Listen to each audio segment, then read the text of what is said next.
Among the vibrant colors of pedestrians in the streets of Egypt, there are those who stand out. Their time in the street has poured dust and fumes over their bodies, sucking out all signs of life. People call them lone walkers, madmen, homeless, or beggars, but no one knows their real names. One Egyptian, though, has dedicated his volunteer work to save them. I was once helping a homeless person on the street. I tripped next to him. People walking by rushed to help me. He was invisible to them.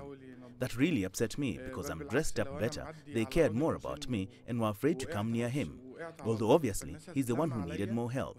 That changed my volunteer work, and afterwards people like this man have become my priority. With a simple Facebook page, Dabis managed to create a group of 150 volunteers. They call themselves Takaful. Through the page, people report locations of the homeless. The team research each case, then they tailor a plan to approach that person, starting with the toughest case. There are dozens of these cases across the Egyptian capital. While most people would be afraid to get in contact with them, these young men have discovered that with just a few good words, they can convince them to return to a normal life.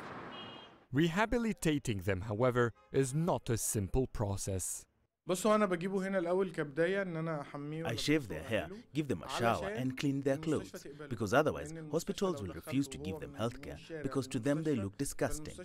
If he's not injured with complete blood work to check their health condition, then we send them to foster homes. Some cases also go back to their families. Takaful finds much more challenges for those with mental illnesses. I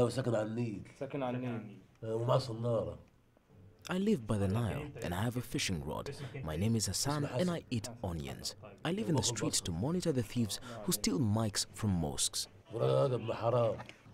But when psychiatric help is needed, which is often, it becomes much more complicated to help. The Ministry of Social Solidarity has greatly admired Takaful's work. They encouraged them to become an NGO. Now, instead of using this house to just prepare the homeless for health and foster care, they've started hosting dozens. These people can be helped easily if the government bodies cooperate together. I went with many cases to the psychiatric hospital, but they rejected to take those with mental illness because they need a guarantee of a place for the patient after recovery. Otherwise, they'll be stuck with them forever. If the hospital sits with the Ministry of Social Solidarity and the police in one meeting, then this crisis will be solved. So far, Takaful has rescued more than 200 people from their harsh life in the streets during the past 2 years. They're currently looking for donations to create a foster home that can accommodate the same number. Adel Mahroui, CGTN, Cairo.